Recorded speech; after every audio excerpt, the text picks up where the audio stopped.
In 1987, FBI agent Nathan Raines left his Dallas office for a meeting with an informant and was never seen again. The FBI launched one of its largest internal searches, but found nothing. Then, 4 years later, a homeless man seeking shelter in an abandoned storage unit stumbled upon a shocking sight. What investigators discovered inside would expose horrors beyond comprehension and shake the entire bureau. The fluorescent lights hummed overhead in the Dallas FBI field office as Special Agent Mark Callahan hunched over his desk, squinting at a case file through the steam rising from his coffee mug. It was March 15, 1991, another gray morning in Texas, and Mark was reviewing cold leads on a string of unsolved kidnappings when his desk phone rang.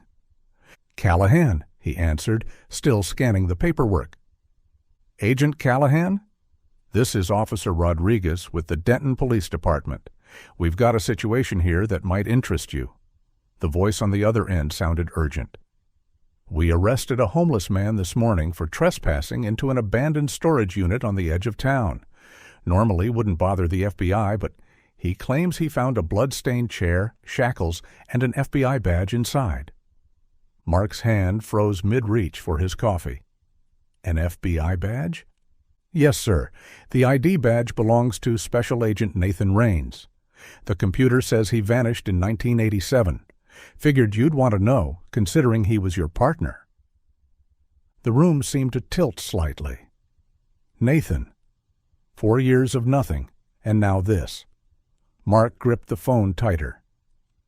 "Where exactly is this storage unit?" "Backwoods Storage Depot, off a secluded service road near the edge of Denton. It's behind that old defunct scrapyard on Route 77. Private facility, not one of those corporate chains. I'll send you the coordinates." "I'm on my way." Mark was already reaching for his jacket. "Don't let anyone else into that unit until I get there." Within minutes, Mark was in his bureau-issued Ford Crown Victoria, speeding north on I-35E toward Denton. The coordinates came through on his pager, and he recognized the area, a forgotten corner of town where the suburbs gave way to scrubland and abandoned industrial sites. His mind raced with possibilities.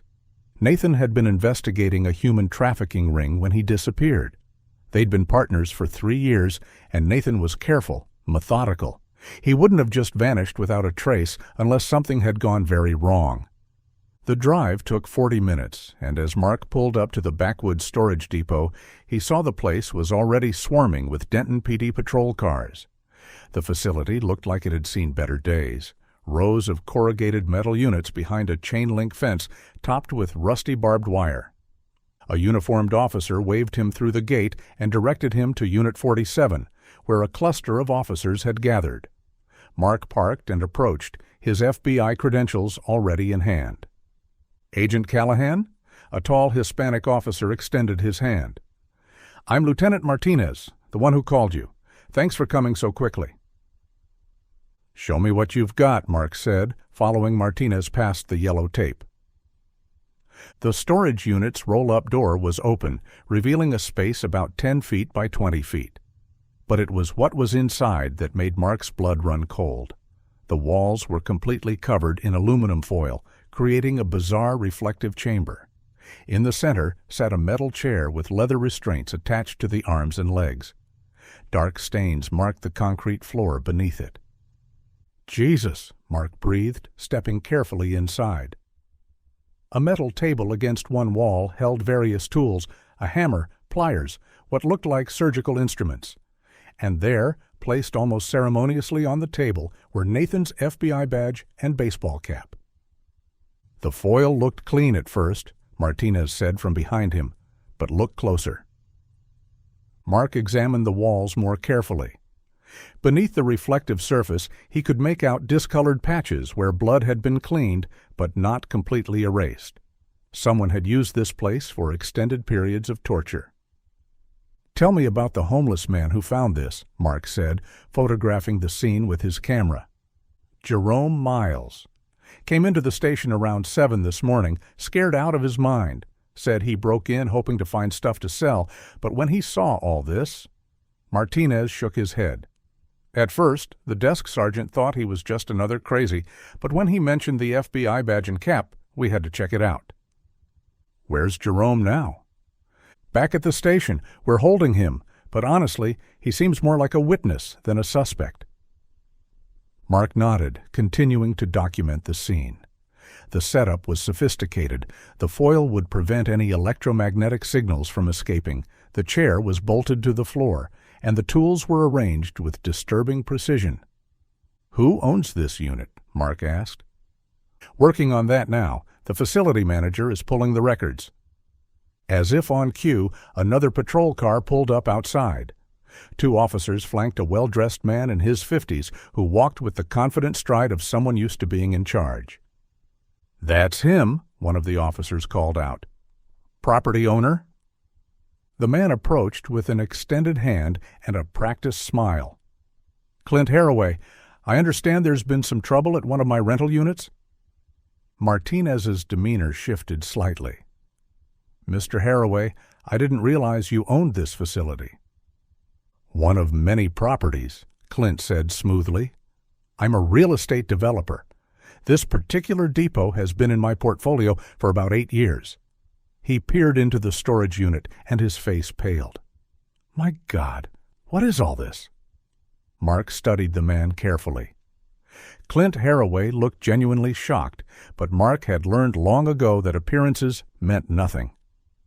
"We found evidence of serious crimes here, Mr. Haraway," Mark said. "I'm going to need information about who rented this unit." Of course. Clint pulled out a leather portfolio from his jacket. "I always carry basic rental information with me. Let's see. Unit 47. He flipped through several pages. "Here it is, leased to a Jonah Page, paid 5 years in advance, including an inflation adjustment." "When was this?"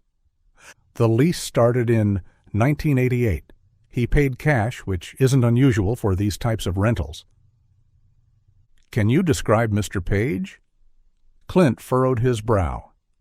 "It's been a few years, but white male, maybe 45, 50, average height, brown hair going gray, kept to himself.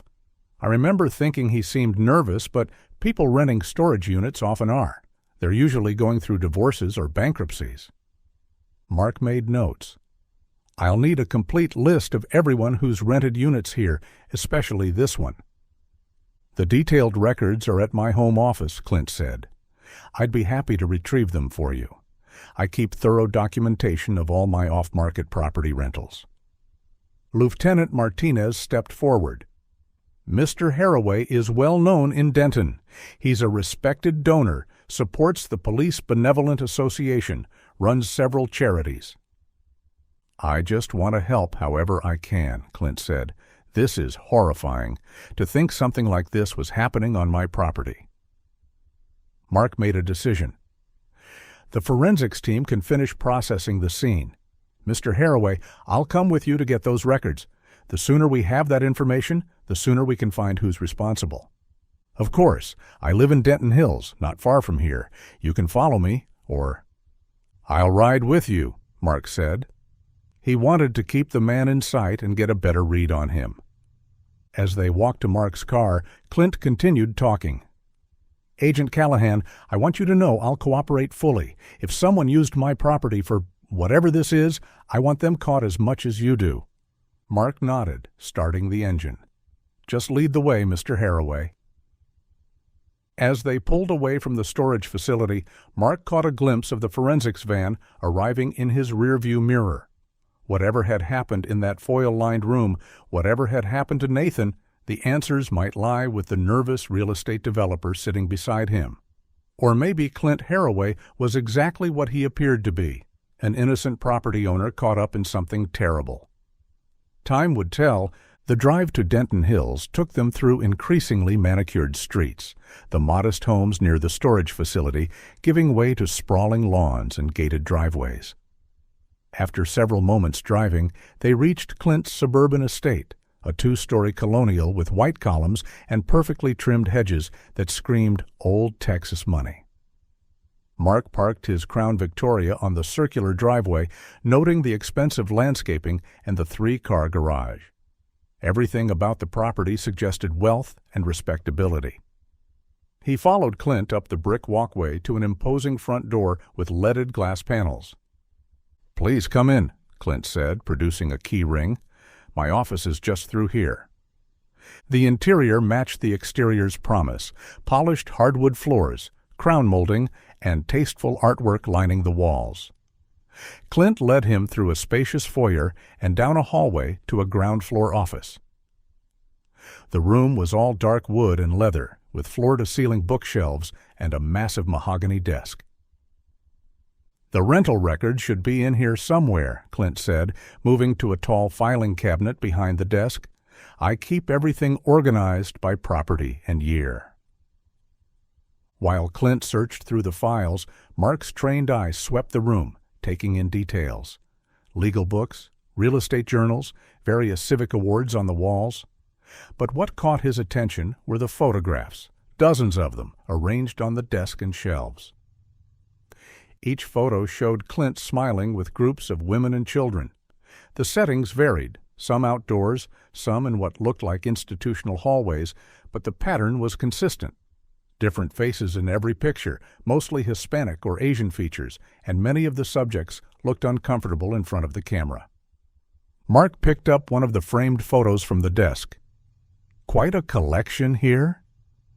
Clint looked up from the filing cabinet, his face brightening. "Oh, those. They're from the orphanage I sponsor down near the border. House of Renewed Light.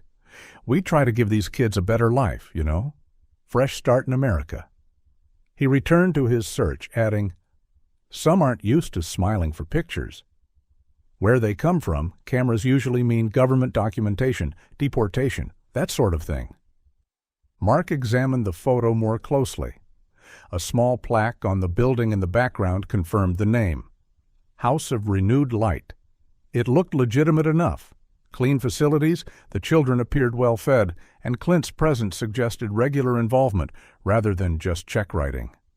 "That's admirable," Mark said, setting the photo back carefully. "Not many people would take such a hands-on approach to charity work." "Well, I've been blessed in business," Clint replied, pulling out a thick ledger. "I believe in giving back. These children, they've been through so much. If I can help even a few of them find proper homes, education, maybe even citizenship eventually, then it's worth it." He handed Mark the ledger, a leather-bound book with Backwoods Storage Depot, rental agreements, embossed on the cover. "This should have everything you need. Complete rental history for all units, including Unit 47. I keep detailed records, names, addresses, payment methods, dates. The IRS appreciates thoroughness, and so do I." Mark accepted the ledger, feeling its weight. "Thank you. This will be very helpful." "I just can't believe something like this happened at one of my properties," Clint said, shaking his head as he walked Mark back toward the front door. "That storage facility. It's not in the best part of town, I know, but I try to maintain safe, clean spaces for people who need them. To think someone turned it into whatever that was." They reached the front entrance, and Clint opened the door for Mark. "Please, Agent Callahan, reach out to me anytime if you need anything else. My home number, my office. I'll make sure you have all my contact information. I want to cooperate fully with the police and FBI in this investigation." "I appreciate that, Mr. Haraway," Mark said, tucking the ledger under his arm. "It's the least I can do," Clint replied, his expression grave.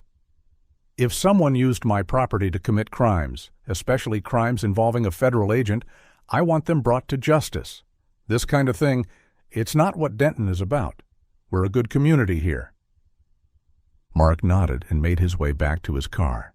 He set the ledger carefully on the passenger seat, then reversed out of the circular driveway. As he headed back toward the police station, he couldn't shake the image of all those photographs. Charitable work with orphaned children was admirable, certainly. But something about the sheer number of photos, the different faces in each one, nagged at him. Still, Clint Haraway had been nothing but cooperative. The rental ledger would provide leads, and maybe they'd finally get some answers about what happened to Nathan. Mark pressed down on the accelerator, eager to dive into the records and see what Jonah Page, or whatever his real name was, might have left behind in the paper trail. Mark pulled into the Denton Police Department parking lot, the rental ledger still sitting on his passenger seat. The one-story brick building was buzzing with activity, more than usual for a Tuesday afternoon. Word of the FBI badge discovery had clearly energized the entire department. Inside, he found Lieutenant Martinez conferring with a plainclothes detective near the evidence processing room. Through the glass window, Mark could see technicians photographing the torture chair from multiple angles, its metal frame and leather restraints now under bright examination lights. "Agent Callahan," Martinez greeted him. "This is Detective Ray Sullivan. He's been leading the interrogation." Sullivan, a stocky man in his 40s with prematurely gray hair, shook Mark's hand. "Hell of a thing, finding your partner's badge like that. We've processed the scene thoroughly. That chair's headed to our lab for blood analysis and fingerprinting." "I want to speak with Jerome Miles," Mark said, "the homeless man who found everything." Sullivan scratched his jaw. "We just finished with him about 20 minutes ago. He's in holding cell 3, but I've got the full recording and transcript right here if you want to review it first." He held up a manila folder and a cassette tape. "I'll take both," Mark said. Sullivan led him to a small office overlooking the parking lot. "Use my desk. I'll be with forensics if you need anything." Mark settled into the worn office chair and inserted the cassette into the player on Sullivan's desk. He opened the transcript simultaneously, following along as Jerome's nervous voice filled the room. The interview started with standard questions: name, age, how long he'd been on the streets. Jerome Miles, 53, homeless for 2 years after losing his job at the Peterbilt factory. His voice was raspy, probably from years of smoking, but his answers were coherent and detailed. "I usually stay around that area," Jerome's recorded voice said. "Move to different spots every week so the cops don't hassle me. Backwoods storage, the old scrapyard, sometimes the drainage tunnels when it's cold."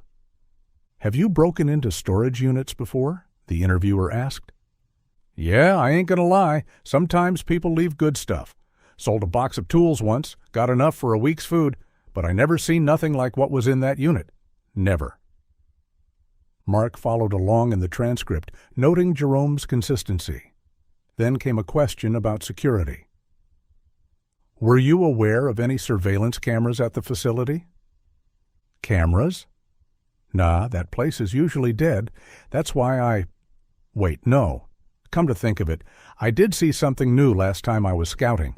Little box on the corner of the main building. Wasn't there before?" Mark made a note. Then his attention sharpened as he heard the next exchange. "Why did you choose Unit 47 specifically?" "Usually I avoid backwoods, to be honest. That place gives me the creeps." "Why's that?"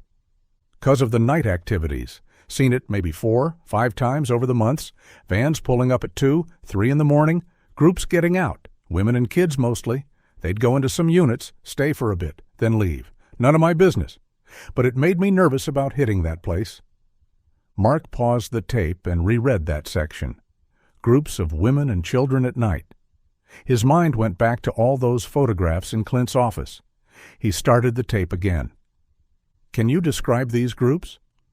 "Dark, couldn't see much, but definitely women and kids. Young ones? Teenagers maybe.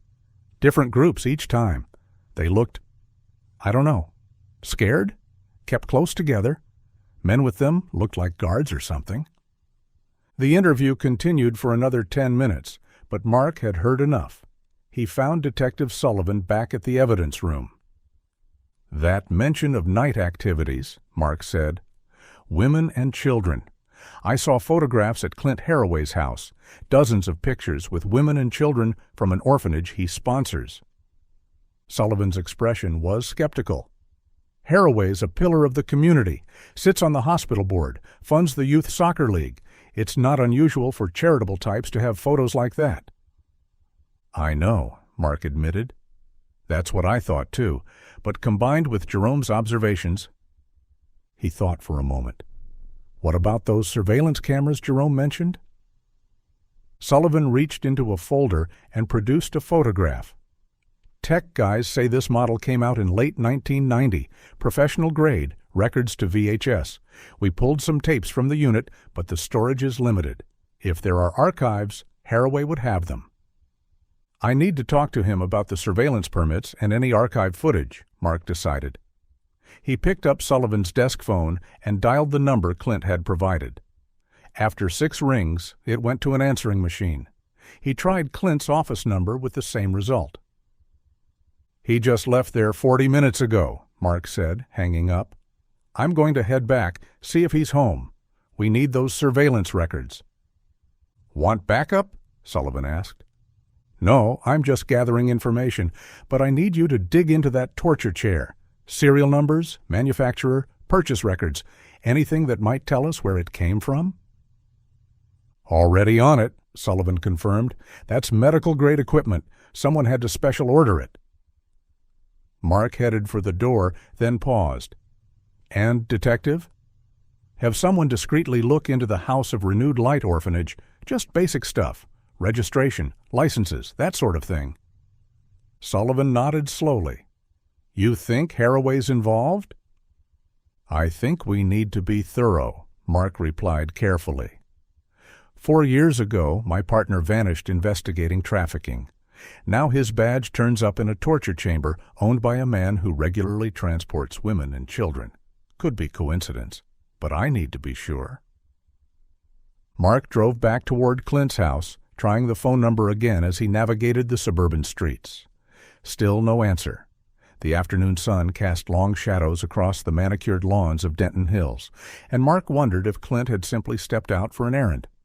But as he turned onto Clint Street, he instinctively slowed down. A black Chevrolet Suburban was parked outside the property, its engine running. A man in a dark suit and sunglasses stood beside it, his posture suggesting he was standing guard rather than waiting casually. Something in Mark's gut tightened, a familiar feeling from years of field work. He pulled over about 100 yards away, parking behind a landscaping truck that gave him cover while maintaining a clear view of Clint's driveway. Through his windshield, he watched as Clint emerged from his house, accompanied by another man in dark glasses.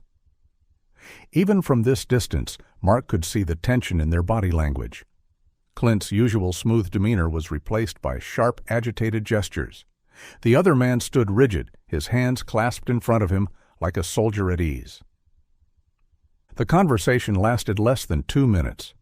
Clint reached into his jacket and produced a thick manila envelope, sealed with what looked like packing tape. He handed it to the man, then gestured toward the wooded area behind his property, pointing emphatically as he spoke.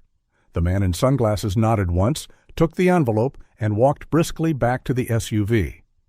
Clint stood in his driveway, watching as the vehicle pulled away. Only when it had turned the corner did he head back inside his house. Mark sat frozen for a moment, weighing his options. The exchange could be anything: a business transaction, legal documents, private security matters. Wealthy men like Clint often dealt with bodyguards and private investigators.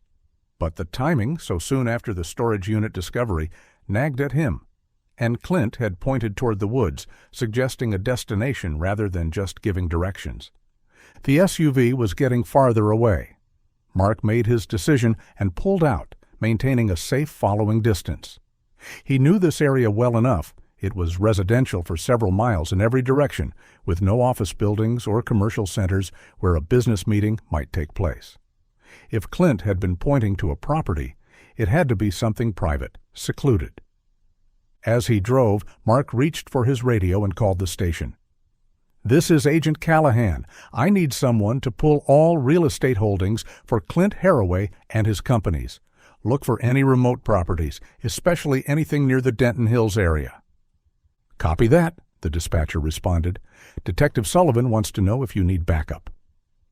"Not yet. I'm just following a lead, but have a unit on standby." The black SUV led him out of the suburban sprawl and onto Farm Road 2450, heading west toward more rural territory. After about 15 minutes, it turned onto a gravel access road, marked only by a weathered wooden sign. Mark slowed, letting the SUV get ahead before following. Through the trees he glimpsed a large building, institutional-looking, with white stucco walls and a red tile roof. As he got closer, he could make out the lettering on a monument sign. House of Renewed Light, a haven for children. It was the same orphanage from Clint's photographs. Mark parked at a distance and watched as the men exited the SUV. They walked with purpose toward the main entrance, the one carrying the envelope leading the way. A middle-aged woman in a gray dress emerged to greet them. From her bearing and the way she gestured, she appeared to be in charge. She accepted the envelope with both hands and gave a small deferential bow. The men stayed only a few moments before returning to their vehicle and departing. Mark felt foolish. Of course, Clint would send donations to the orphanage he supported. The envelope was probably a check or cash donation, the men likely private security he employed for such transfers. Still, having come this far, he decided to take a look at the facility himself. The building was larger than it appeared in the photographs, a sprawling single-story structure that looked like it might have once been a school or medical facility. Mark parked in the visitor area and walked to the main entrance, his FBI credentials ready. The same woman who had greeted the men answered his knock. Up close, he could see she was perhaps 50, with graying hair pulled back in a severe bun and sharp, intelligent eyes. "May I help you?" she asked, her accent suggesting Eastern European origins. Mark showed his badge.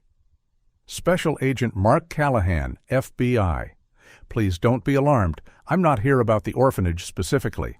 We found some evidence related to a case at a property owned by Mr. Clint Haraway, and I'm just following up on all his property connections." The woman's expression softened slightly. "Oh, Mr. Haraway, such a generous man. I am Mrs. Volkov, the director here. Please, come in." She led him through a reception area that smelled of industrial disinfectant and into a hallway lined with children's artwork. "Mr. Haraway founded this orphanage 5 years ago," she explained as they walked. "We care for children who have lost their parents, many from across the border. We help them find new families, new opportunities." The tour was brief but thorough. Mark saw dormitory rooms with neat rows of beds, a cafeteria where a handful of children were having an afternoon snack, a small classroom with outdated textbooks. Everything appeared clean and orderly, if somewhat austere. The building seemed smaller on the inside than its exterior suggested, as if not all of it was being utilized. "You're welcome to look around more," Mrs. Volkov said, as they returned to the reception area. "I have a meeting with some donors now. They just arrived. Someone will bring you coffee if you'd like to wait." Mark watched as a group of well-dressed men entered and followed Mrs. Volkov toward what appeared to be an administrative wing. He settled into one of the worn chairs in the waiting area, studying the faded motivational posters on the walls. A few minutes later, a teenage girl appeared carrying a tray with a coffee cup. She was Asian, probably Southeast Asian, with long black hair and nervous eyes. Her hands trembled slightly as she set the cup on the table.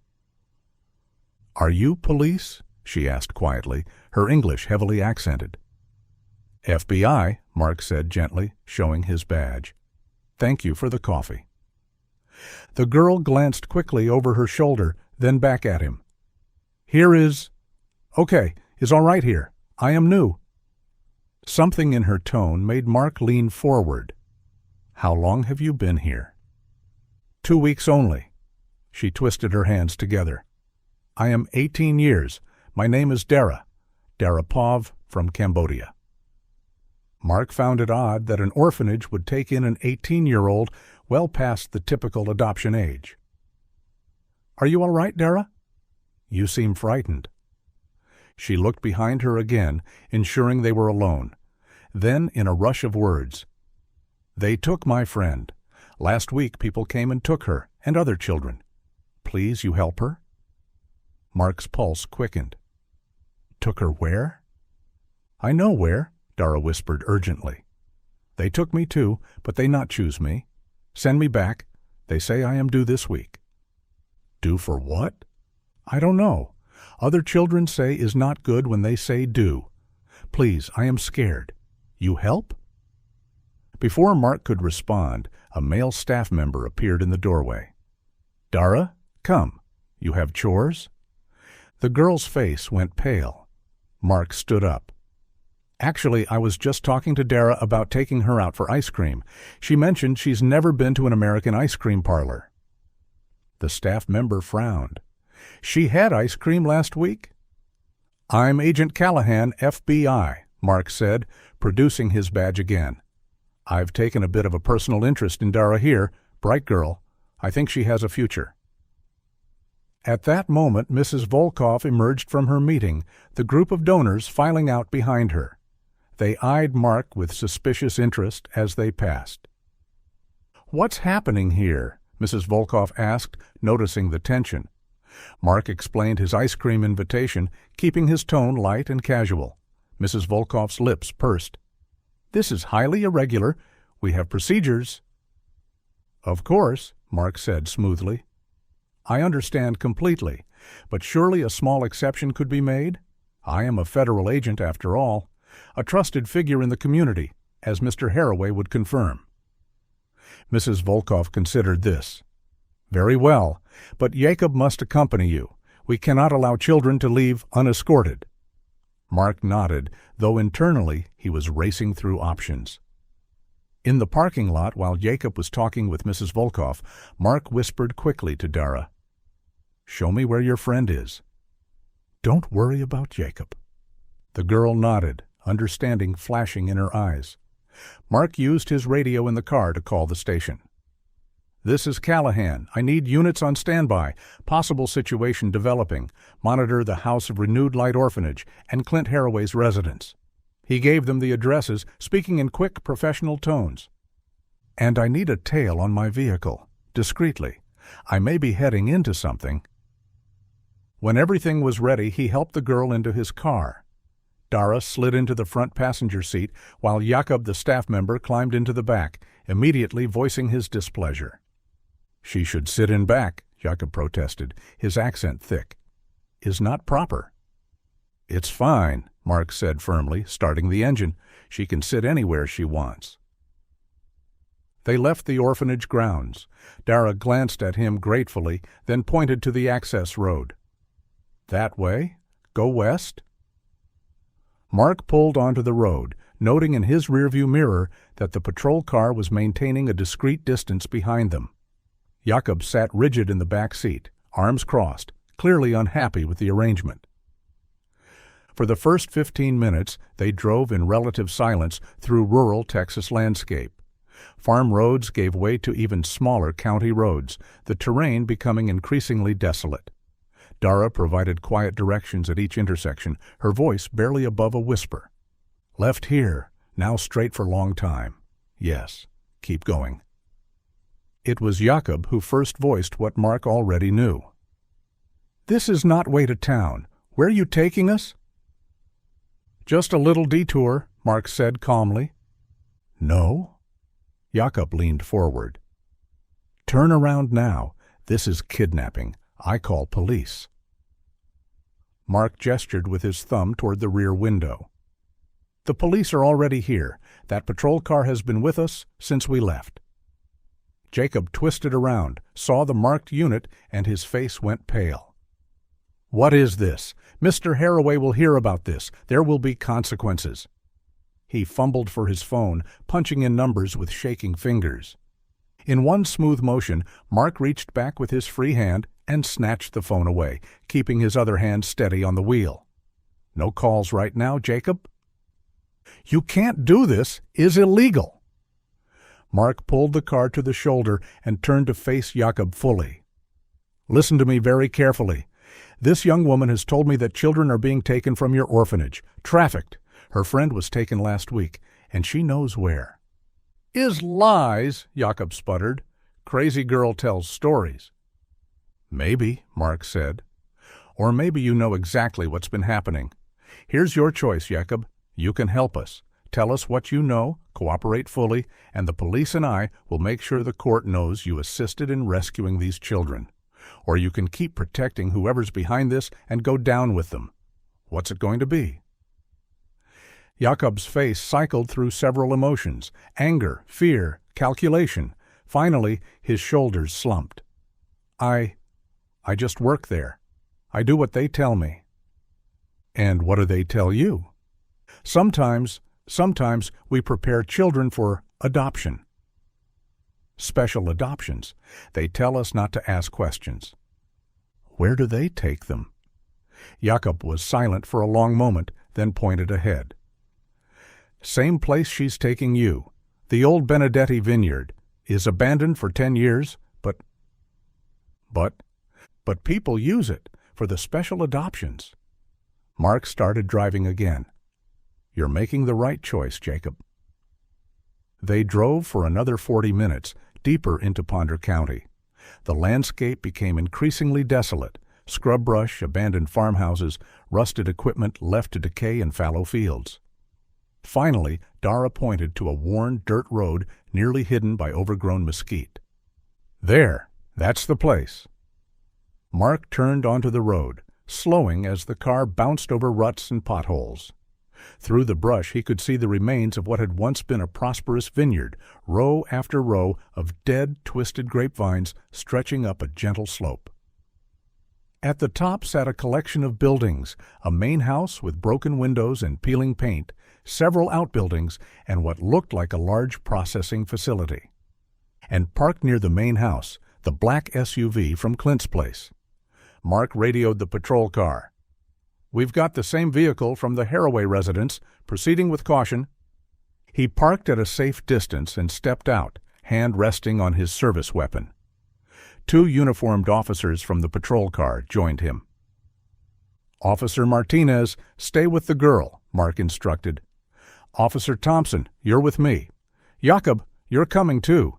Show us where they conduct this special adoption business." Jakob led them past the main house, which was clearly abandoned, doors hanging off hinges, roof partially collapsed. But as they moved toward the old barrel storage building, Mark noticed signs of recent activity: fresh tire tracks, cigarette butts, a new padlock on what should have been a defunct facility. They were approaching the cellar entrance when Mark heard it: a weak, persistent coughing from somewhere below ground, followed by what sounded like someone struggling against restraints. "Radio for backup," Mark told Thompson quietly. "And EMT, now." Thompson made the call while Mark studied the cellar doors. They looked reinforced, newer than the surrounding structure. Jacob was sweating despite the cool afternoon air. "They're down there?" Mark asked. Jacob nodded miserably. "The special room, for preparation." Thompson finished his radio call and examined the wall near the cellar entrance. "Sir, look at this." He pushed against what appeared to be a solid wall, but it gave slightly. "False panel. Recent construction." Mark drew his weapon. "Federal agent," he called out. "Anyone down there needs to come up with their hands visible." No response except for more coughing and a muffled cry. "We're going in," Mark decided. He looked at Jacob. "Last chance. You with us or against us?" "With you," Jacob whispered. "God forgive me. With you." The 3 men descended the wooden steps into darkness. Mark's flashlight swept across a narrow corridor that opened into a larger underground space. The smell hit them first: human waste, fear, sweat, and something medical, antiseptic. Then Mark's light found him. Nathan Raines, barely recognizable after 4 years, was chained to a metal rack against the far wall. His hair was long and matted, his body skeletal, dressed in filthy rags. Burn marks and scars covered his exposed skin. 1 ear was missing, several fingers gone. Standing over him was one of the men from the orphanage, preparing a syringe filled with clear liquid. "FBI! Drop the syringe and step away!" Mark shouted, his weapon trained on the man. The trafficker spun around, shock replacing concentration on his face. Nathan's eyes, hollow but still alert, widened in recognition. "Mark?" The voice was barely a whisper, ruined by years of screaming. The trafficker immediately dropped the syringe, letting it clatter on the concrete floor. He raised his hands as Thompson moved in with handcuffs, kicking the syringe safely away. "Nathan," Mark breathed, holstering his weapon to approach his partner. "Jesus Christ, we thought you were dead." Before Nathan could respond, footsteps echoed from the corridor. 3 more men appeared, freezing when they saw the officers. "Hands up! Now!" Thompson commanded. 2 of them bolted immediately. Thompson managed to grab one while Mark pursued the others up the stairs and into the fading daylight. He fired a warning shot into the air. "Stop, or the next one won't be a warning." One man spun around, pulling a pistol from his waistband. The bullet went wide, sparking off a metal barrel. He tried to aim again, but Mark's training kicked in. 2 shots, center mass. The man crumpled. The 3rd man threw himself to the ground, hands behind his head. "Don't shoot! I surrender!" Mark zip-tied him as backup units roared onto the property, officers spreading out to secure the perimeter. EMTs rushed toward the cellar where Nathan waited. "There are more victims," Mark told the arriving lieutenant. "A girl came here looking for her friend. If Nathan's here, there have to be others." The search took an hour. They checked every building, every possible hiding place. Finally, in the abandoned wine processing facility, an officer noticed scratch marks around a storage room door, as if someone had tried to claw their way out. Inside, they found them. 15 women and children huddled in a space meant for equipment, no windows, 1 bucket for waste. The smell was overwhelming. Some cried when they saw the uniforms. Others seemed too broken to react. A woman who appeared to be the oldest grabbed Mark's arm. "The tank," she said in broken English. "They put the ones who sick or die in the tank. Please, some were alive when they went in. Please check." Mark and Thompson found the access ladder to the fermentation tanks. Mark climbed up, steeling himself for what he might find. The smell hit him before he even looked inside. He forced himself to shine his light down into the tank. Bodies, at least 6, in various stages of decomposition, floating in the remnants of old wine and rainwater. Mark keyed his radio with shaking hands. "We need the coroner and a full forensics team. Multiple victims in the fermentation tank." Some time later, the abandoned vineyard had transformed into a coordinated crime scene. Rescue vehicles filled the dirt road, their emergency lights painting the dead grapevines in alternating red and blue. FBI agents and local police officers moved with practiced efficiency, securing evidence and processing the multiple crime scenes. Mark stood near the processing facility, watching as EMTs carefully led the rescued women and children to waiting ambulances. His radio crackled to life. "Unit 12 to all units. Suspect Clint Haraway has been apprehended at his residence. He's being transported to Denton PD for booking." A small measure of relief washed over Mark. At least they'd gotten the man at the top. He watched as officers escorted the traffickers to patrol cars, their hands cuffed behind their backs. The one Mark had shot was being loaded into the coroner's van, a necessary outcome that still left him feeling hollow. Across the yard, he spotted Dara kneeling beside a stretcher where another young Asian woman lay, the friend she'd been searching for. Even from this distance, Mark could see them crying, clutching each other's hands. He made his way over to them. "Thank you," Dara said, looking up at him with tears streaming down her face. "You saved her. You saved us all." Her friend, who couldn't have been more than 16, whispered something in what Mark assumed was Khmer. Dara translated, "She says you're a guardian angel." "I'm just glad we found you in time," Mark said gently.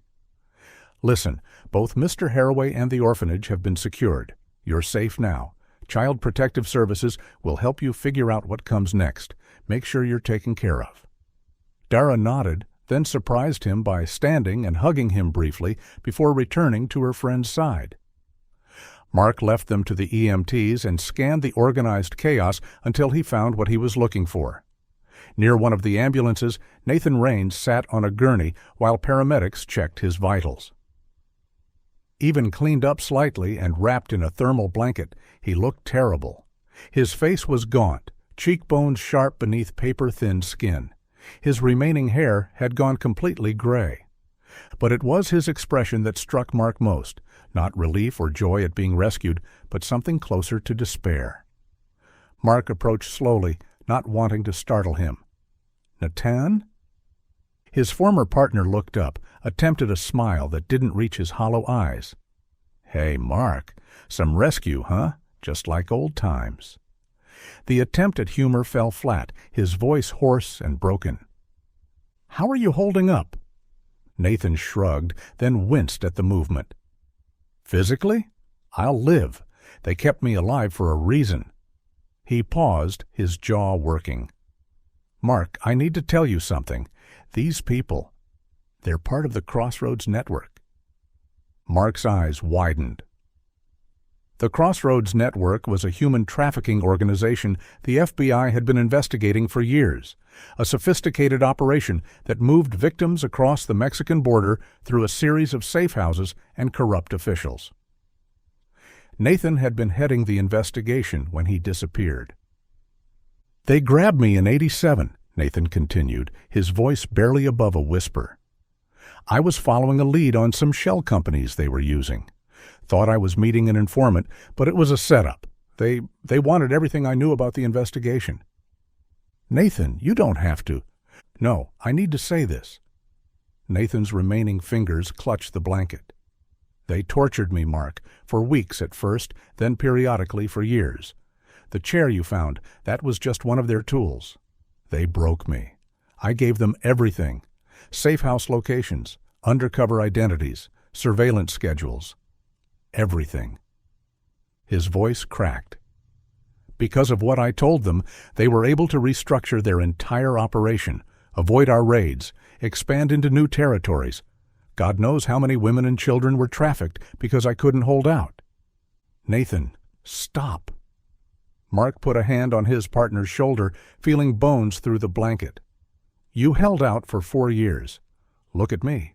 You survived what no one should have to endure. This isn't on you. But all those victims were saved today because a brave young woman led us here." Mark pointed toward where Dara was being loaded into an ambulance. "That girl, Darapov, she's the one who told me where to find this place. And you know what started all this? A homeless man named Jerome Miles broke into that storage unit and found your badge. He could have pawned it, but instead he went to the police. People helped each other, Nathan. That's what broke this case, not anything you did or didn't do under torture." Nathan looked up sharply. "Someone found the torture room?" "This morning, they'd moved your belongings there, probably figured no one would ever look in some random storage unit." For the first time, Nathan's composure completely broke. Tears rolled down his scarred cheeks as his shoulders shook with silent sobs. Mark noticed the missing fingers on his right hand, the bandage where his left ear should have been. Burn scars created a horrific pattern across his neck and arms. "They were going to kill me today," Nathan said when he could speak again. "That injection, it was potassium chloride. They said I'd outlived my usefulness, that the police were sniffing around too much after the storage unit was discovered. If you'd been an hour later—" "But we weren't," Mark said firmly. "You're alive, Nathan. That's what matters now." One of the paramedics approached. "We need to transport him now. He needs immediate hospital care, malnutrition, infected wounds, possible organ damage from prolonged captivity."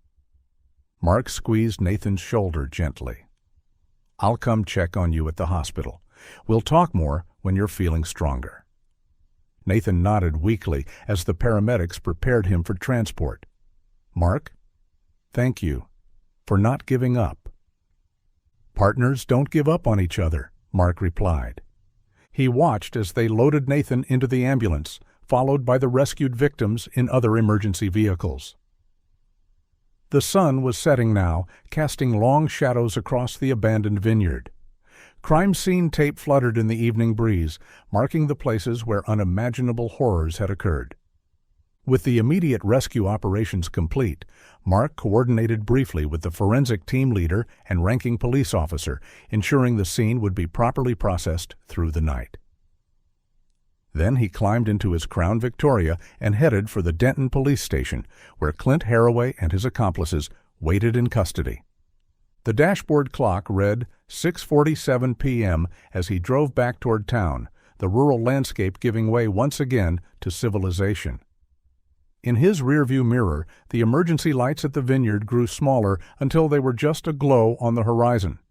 The Denton police station was buzzing with activity when Mark arrived.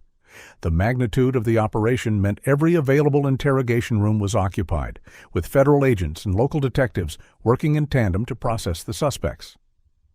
Mark made his way down the corridor, glancing through the observation windows. In the first room, Mrs. Volkov sat rigid in her chair, her earlier composure completely shattered, as detectives pressed her about the orphanage's role in the trafficking operation. Next door, two of the men from the Vineyard were being questioned separately, their tough facades crumbling under the weight of evidence. But it was the room at the end of the corridor that drew Mark's attention. He entered the observation area, joining several officers already watching through the one-way glass. Inside, Clint Haraway sat across from Detective Sullivan and an FBI interrogator Mark recognized as Agent Patricia Chen. Clint looked nothing like the polished philanthropist from this morning. His expensive suit was wrinkled, his silver hair disheveled. But it was his eyes that had changed most, the confident warmth replaced by cold calculation as he seemed to weigh his options. "Tell us about Nathan Raines," Agent Chen was saying. "We know you held him. We found him. So let's skip the denials and get to the truth." Clint was silent for a long moment, then leaned back in his chair. When he spoke, his voice was matter-of-fact, as if discussing a business transaction.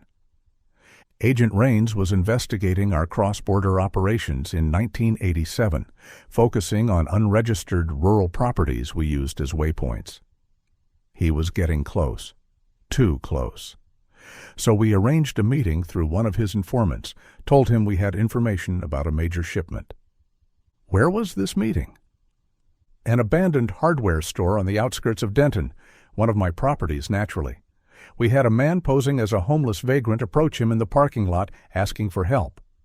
When Raines let his guard down, the man used a tranquilizer dart. Quick, efficient. We loaded him into a carpet cleaning van and took him to one of my undeclared rental properties. Sullivan leaned forward. And then?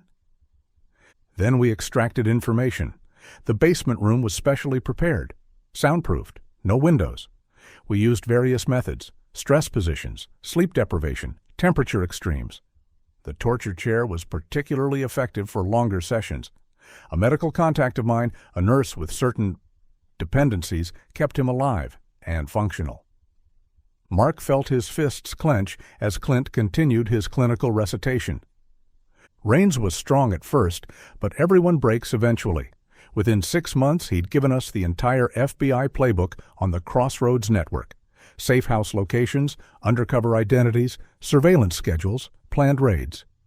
We restructured our entire operation based on his intelligence. "And you kept him for 4 years?" Chen asked. He was a continuing asset. The FBI's tactics evolved, and so did our need for information. We moved him between various sites, basement rooms, shipping containers, finally the Vineyard. The chair and his belongings went into storage when we upgraded our methods. I never imagined anyone would find that unit. Why keep him alive so long? Clint shrugged. Insurance, information. And frankly, some of my associates enjoyed having a federal agent at their mercy. It sent a message to anyone thinking of betraying us. Through the glass, Mark watched Clint's casual recounting of horrors, feeling rage build in his chest. He turned to the senior officer beside him. "I want this man charged with everything possible," Mark said quietly. "Kidnapping, torture, human trafficking, conspiracy, murder for the bodies in that tank. His cooperation and community standing mean nothing. No plea deals. He faces the full weight of what he's done. The officer nodded. After what we found today, he won't see daylight again. Mark left the observation room, needing air, needing to be somewhere that wasn't filled with the casual evil of Clint Haraway's confessions. He drove to Denton Presbyterian Hospital, where the victims had been taken. The pediatric ward was quiet, a stark contrast to the police station. Mark found Dara and her friend, whose name he'd learned was Savannah, in a shared room. A CPS caseworker, a kindly woman named Janet Morrison, was with them. "Agent Callahan," Janet greeted him. "I was just discussing options with the girls, foster placement, eventual sponsorship for citizenship, educational opportunities." "How are they doing?" "Remarkably well, considering. They're survivors." Mark spent a few minutes talking with them about their futures, about the support systems in place. Then, on impulse, he made a suggestion. "Would you like to meet someone? The man we found at the Vineyard. He was kept prisoner because he was trying to stop the people who hurt you. I think it might help both him and you to meet." After getting medical clearance, Mark accompanied the girls to Nathan's room 2 floors up. His former partner was awake, looking marginally better with IV fluids and pain medication, though the extent of his injuries was still shocking in the harsh hospital lighting. "Nathan," Mark said softly, "there are some people who'd like to meet you." Dara stepped forward first, her voice small but steady. "You tried to stop them. They hurt you because you tried to protect people like us." Nathan's eyes filled with tears. "I'm sorry. I'm so sorry I couldn't stop them sooner. The things I told them?" "No," Savannah spoke for the first time, her English halting but clear. "You fight them. They break you, but you fight. We understand. We forgive." The room fell silent except for the quiet beep of medical monitors. Then Dara reached out and gently took Nathan's damaged hand in both of hers. "Now we all free. That's what matters." Mark stood back, watching this unexpected moment of grace. In all the darkness they'd uncovered today, here was something pure. Victims recognizing each other's pain, offering forgiveness where none was required, finding strength in shared survival. It was, he realized, what would ultimately defeat operations like Crossroads. Not just law enforcement or justice systems, but the resilience of the human spirit, the capacity for people to help each other heal. Jerome Miles could have ignored what he found. Dara could have stayed silent in fear. Nathan could have given up hope. But they didn't. Evil might be organized and powerful, but goodness, when it came together, was stronger still.